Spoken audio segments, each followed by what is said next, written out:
What's up, y'all? It's your boy Drew. I came to talk to y'all about Acts chapter 9 and about Paul when he was assigned to ministry. But if you go to the first epistle he wrote to Timothy, you'll see that he said he thanks Jesus Christ who considered him faithful and appointed him to the ministry. So first of all, I want you to notice that it's Jesus Christ that appoints you to the ministry, not man.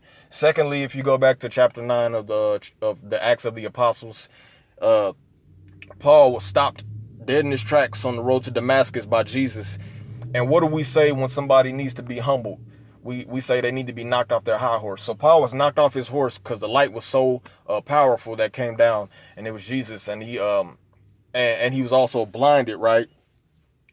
What does that mean? That means that he was needing to be humbled. So Jesus stopped him from doing his own will, and he blinded him to his vision, because his vision was, I'm gonna go up here to Damascus and begin to persecute Christians. But what he did, or people that was in the way, is what it said. And if we know the way, Jesus is the way, and so people were in the way, right?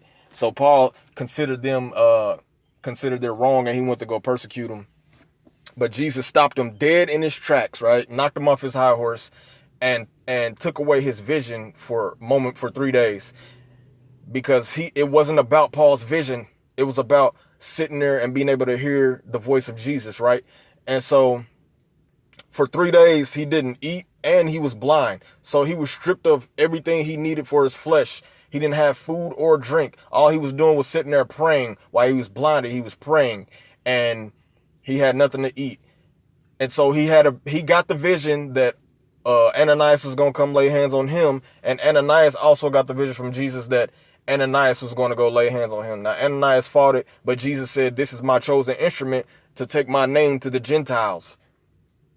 To take my name to the Gentiles, the kings, and the Israelites. That's a contradistinction, in case y'all didn't know that. But that's a whole nother conversation.